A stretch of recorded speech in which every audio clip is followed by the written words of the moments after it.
Hello, everyone, and I have with me today the Occaneechi Youth Ambassador, Shadow Martin. So, if you would like to introduce yourself a little bit before we get started, that would be great.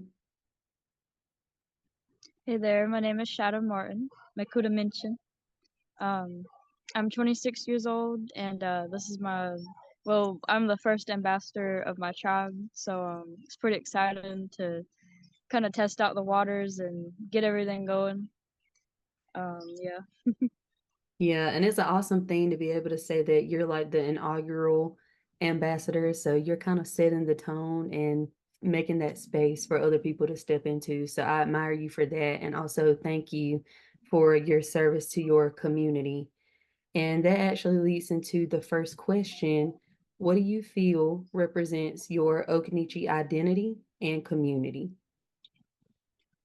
Uh, I want to say our tribal seal is a big one for me because just being able to have that as a sticker or have it on my stole even, it's a piece of art that represents my home. I can say that, like, or explain it as like a home because it has our ancestor on the Eno River with the red tail hawk above it, and the red tail hawk has been such a symbol in our tribe forever. And having that piece of artwork to show off to the world is amazing to have. Um, um, and just being able to say that we have like tribal grounds or like tribal lands that we own is pretty amazing. Yeah, that's an awesome thing. And when I think about our tribal nations, when you think about a nation, every nation has a flag or a symbol that represents them. So those symbols that we use to identify ourselves as a people, as a tribal nation, are always hold those elements that make us feel like home, that remind us of home and remind us of our people. So I could definitely relate to you with that as well. So what do you love about being an Oya ambassador? Honestly, being able to have the opportunity to learn myself about things from my elders and the in my tribe, the people around me, as well as being able to diversify myself is something that I haven't been able to do or have to do in the past, like go out to powwows and talk to other members in events or that represent themselves. I think that's pretty cool that I have the chance to do that, and I want to say that's about it for that one. I can't say much else on it. Yeah, I can relate to that as well, being an ambassador. Having been an ambassador before, I kind of like went in knowing what to expect in terms of how I would be able to connect to different people. But on a state level rather than just a tribal level, I've been able to be in spaces that I didn't anticipate, but that have stretched me and taught me a lot. So I think us having this opportunity to be an ambassador for our people is one that we both wouldn't take for granted because it is something that not everybody gets to do. And that's why I also, during the remainder of my time as Miss Indiana, North Carolina, hope to also take advantage of every space and have every conversation. And I'm also thankful that being Miss Indiana, North Carolina has also connected me to you, connected me to the other ambassadors. And I think that there's a kinship within that as well, because we're all sharing in the same type of experience that connects us on another level too. And when I asked you kind of about a passion area for you, you mentioned to me tribal preservation, cultural preservation, especially in youth. So, what drives that passion of yours to encourage young people to learn and preserve their culture? Excuse me. Basically, because they're our future, and it feels great that I can even pass that knowledge on to the next generation. It's something that I definitely needed as a child. Um, but we also, I want to say, we just need to preserve each piece of history we can, so that our history and our heritage can live on, and being able to do that, even through like teaching small things about our tribal symbol or the location that we're at, it's amazing that I can do that. And mm, Yeah, I think that's a beautiful thing to be able to share what you have because we're an oral tradition people. And so talking to mm, each other is how we preserved who we were throughout the years. And our stories, our songs, dances, traditions, all of those things are being told from generation to generation. And to be able to be a part of that is also special in its own. And this kind of relates to the next question. So, in what ways do you plan on encouraging this for young people, or have you already began to do it, encouraging young people to do this in your community, to learn and to share? um, honestly, just by explaining the significance of our heritage and explaining what our place is in the world, how important we are as Native people. Um, that's definitely important, and I would say that in general, because once, I mean, as a kid that like to learn, once you give a kid an idea, they'll take it on their own. They'll go learn stuff on their own. And I think I can do that easily just by giving them the simple steps. Yeah, and back to what you said a minute ago about what you needed when you were younger or wish you would have had when you were younger. That's Hmm. like a good opportunity for reciprocity as well for you and for a younger person to just simply have a conversation. I think conversations can go a long way, especially with young people, taking up that space and that time to really pour into them and allow them the opportunity to also pour back into you.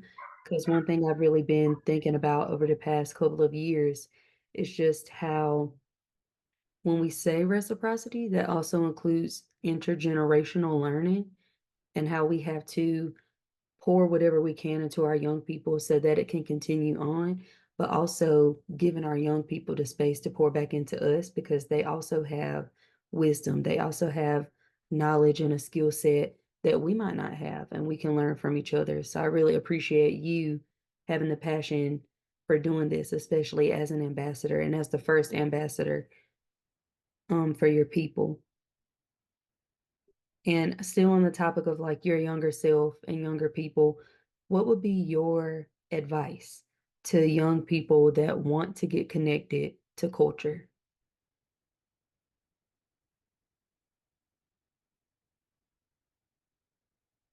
I think you're on mute, Shadow. Sorry. That's okay. Um, I would say myself, just being able to learn from your elders and your other tribal members whenever you get the chance. Those conversations, like you said, can go a long way. And just depending on like who wants to learn, they can pick up on so much and carry that knowledge for years. And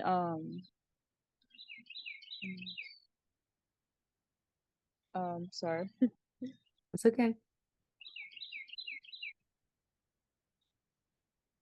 Oh, and to learn from other natives, not just our family, but like how myself I do like to diversify and learn about other tribes.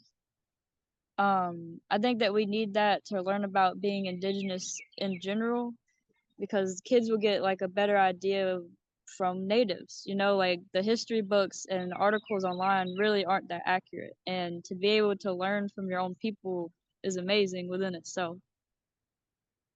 Yeah, and being in intertribal spaces also brings about that healing as well. And me being in a unique position to be delegated as an ambassador for all the tribes in North Carolina, I that is kind of what went into this talking series.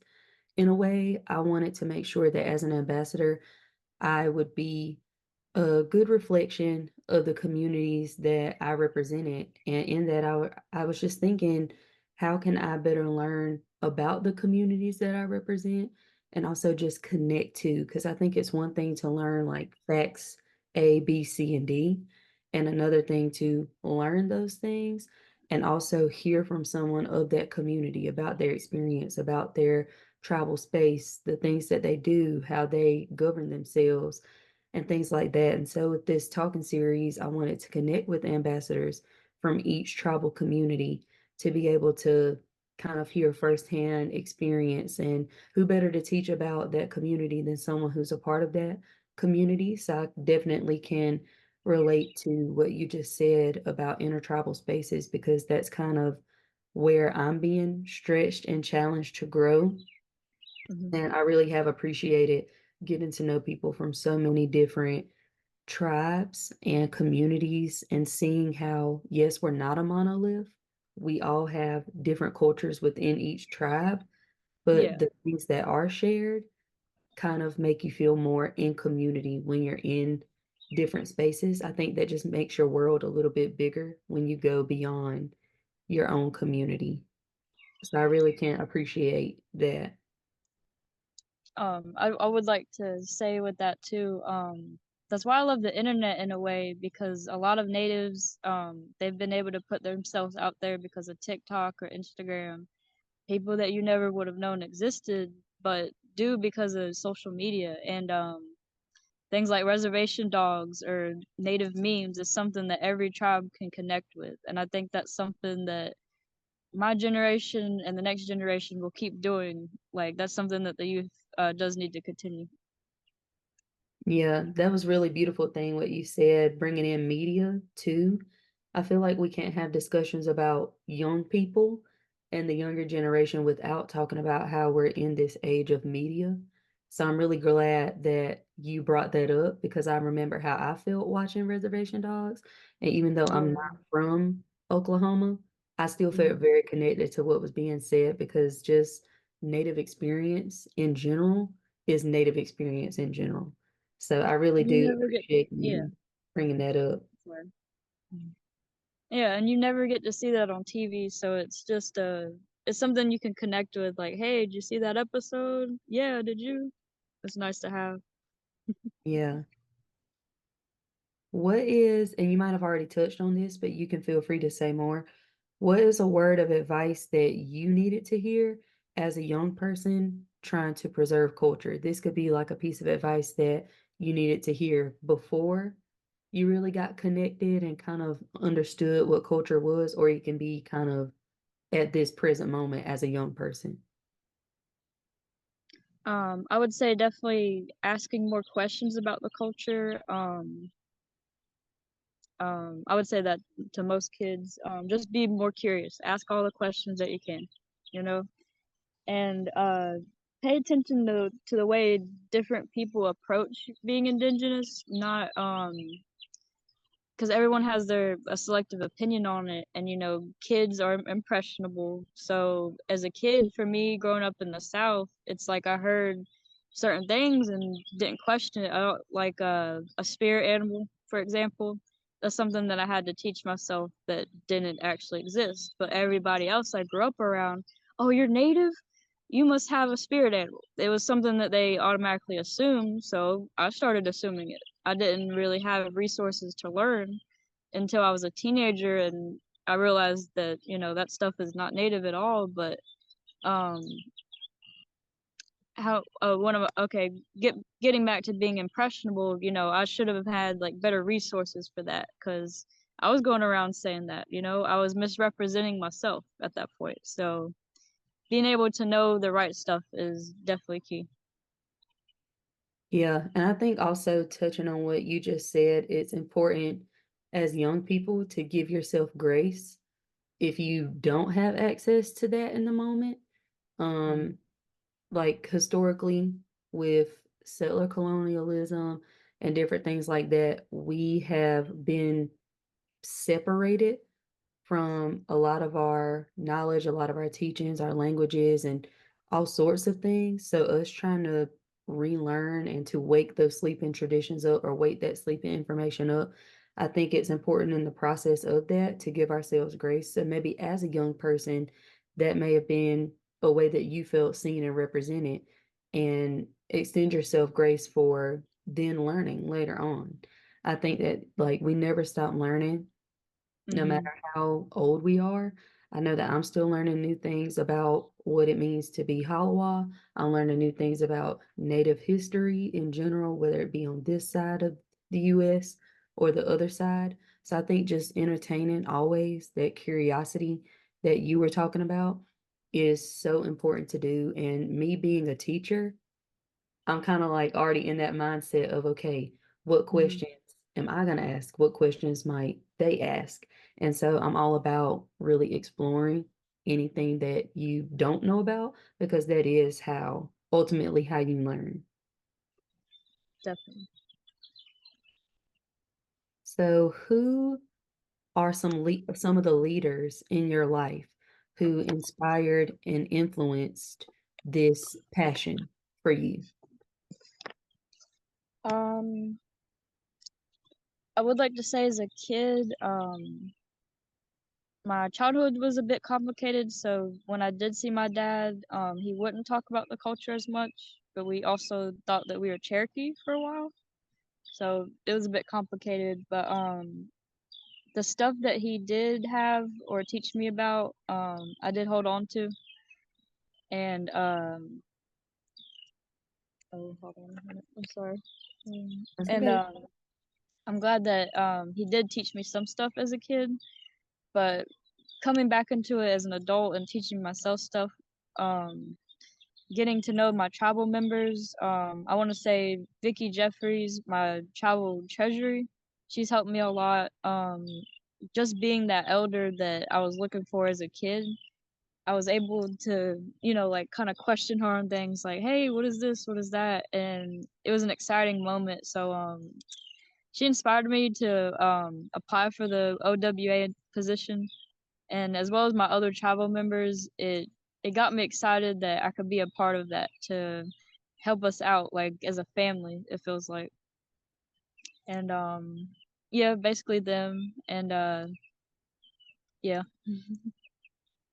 Yeah, I think it's so nice to be able to name positive role models in your life, especially as Native people, having those trusted individuals in our communities that we can look to when we are wondering about something, or when we just need that validation, or when we need to feel seen, heard, appreciated, acknowledged, all of those things. I think it's always beautiful to have in your mind, like if I were asked this question, who could I name? And I think it's such an important goal for all of our young people to to have the opportunity to say at least one person that inspires them, influences them as a leader in their community, whether that be a peer or it be an older person, a parent, a grandparent, another community member, just anyone that you can look to in your tribal community that you know is there for you in your journey of learning and growing and connecting to culture and also tradition.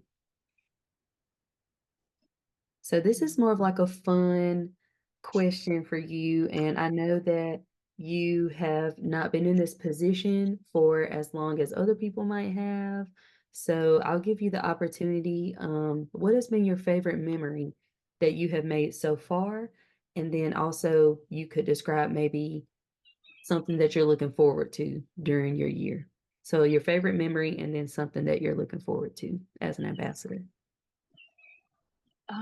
So far, I want to say my favorite memory was being a part of the tribal center grand opening.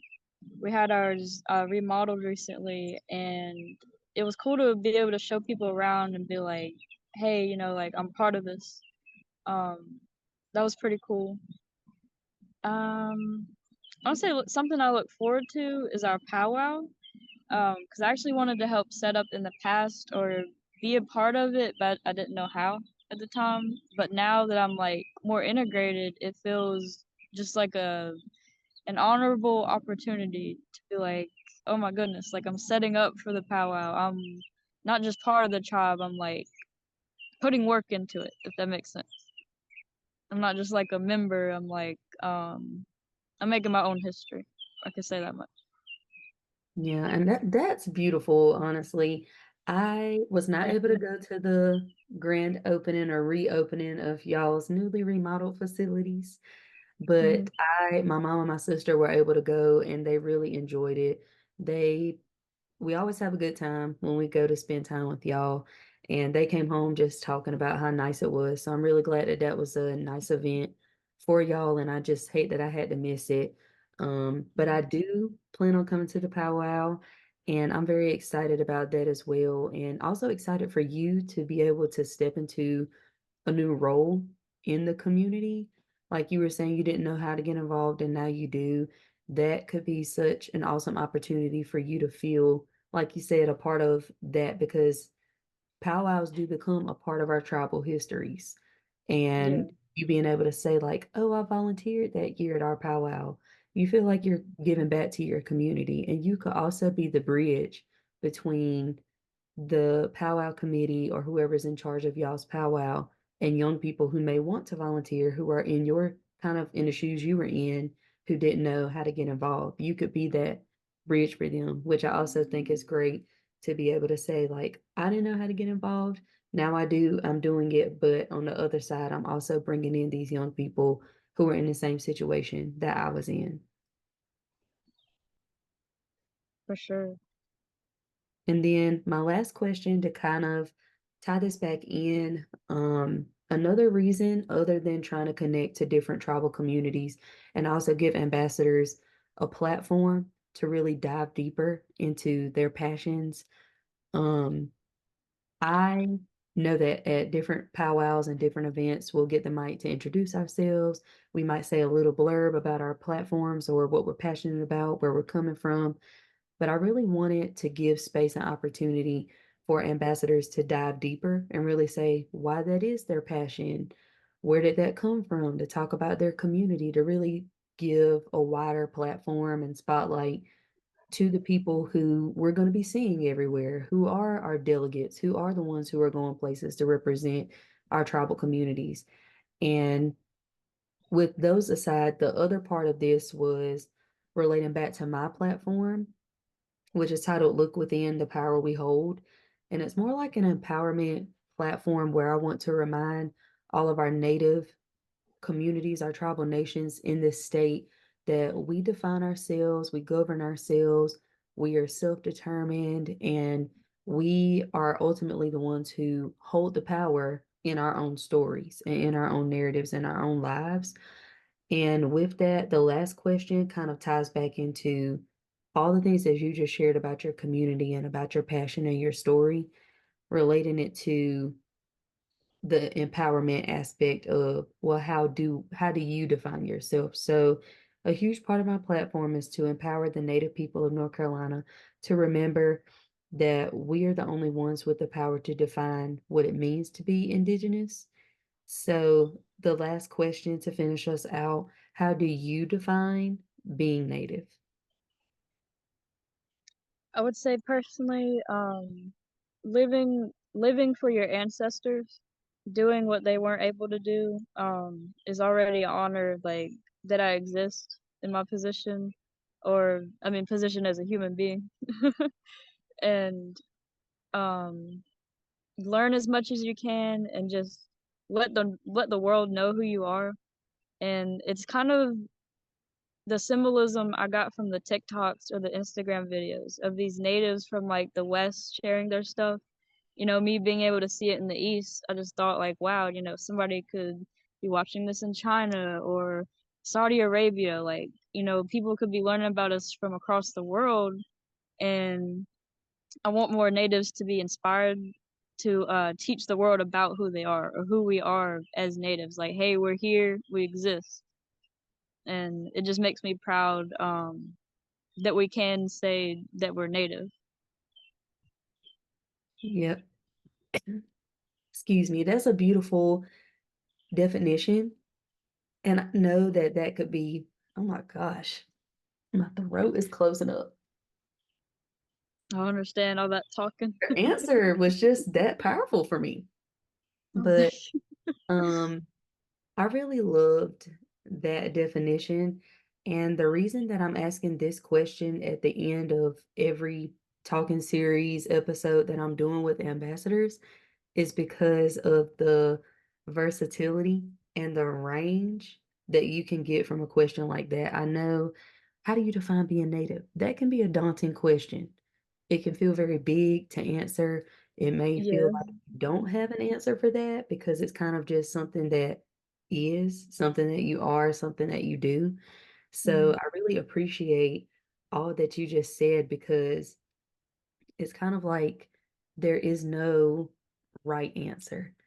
It's kind of, for me, it's beautiful and kind of fulfilling to hear different people's definitions of indigeneity.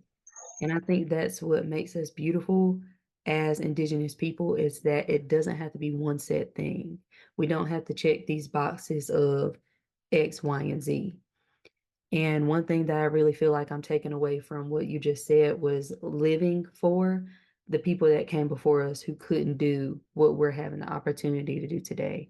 I think that's a very powerful statement that you made that I want to really highlight because sometimes in the hustle and bustle of everyday modern life, living in this modern age, trying to hold on to traditionalism as well as finding out who we are as contemporary people, I personally can sometimes lose sight of, okay, I come from people who fought this fight to get me here. I'm appreciative of that, but you kind of just open my Mhm. mind up to another side of it. I'm doing things that they wanted for me, but that they couldn't do, which makes me feel more grateful for having the opportunity to do that. So thank you for those words because it really gave me something to think about and gave me a new way of looking at my own Native identity. And I'm sure for the people who are going to be watching this as well. So that was my last question. Do you have anything that I didn't ask that you want to share about your community, share about your goals and plans for your year, anything like that you would like to have space to share about? Well, thank you. I do appreciate your kind words and everything. Um, I would like to say, I want to say again, I am just excited just to get out there for the powwows, be a representative at certain events. I am excited for that. I'm honestly having a brain fart right now. I do apologize. Um, I feel like we've covered everything, and it was just I don't know, it just didn't feel like a interview necessarily. It just felt like a real conversation, and I'm glad that I could listen to your opinions on it and share my own. Hmm. Yeah, I really appreciate you for saying that because with this, I've never done anything like this. So I was kind of nervous myself in full transparency to have to write questions and kind of make them relevant and to make sure that I'm truly listening because I think sometimes we kind of hear, but we don't listen. So challenging myself to respond and kind of make it more conversational because I don't want this to be like a hot seat type situation. And if it did feel that way, I do apologize. But I wanted No, to feel more like you said, like a conversation, just talking about things that we're passionate about, ideas and visions that we want for our communities. So I really thank you for giving me a small piece of your evening and for sharing your story, talking about your community. And I really look forward to seeing you out and about at different events throughout the remainder of my year. And I wish you well as you start to really go to many more places and make different appearances. thank you so much. That is so sweet. Honestly, this was already a good interpersonal experience. So I appreciate your time as well, and like just listening to my opinions and everything, and being patient because I'll be honest, I'm kind of spaced out sometimes, so I'm all over the place. But I appreciate you, and I do look forward to seeing you again at future events as well.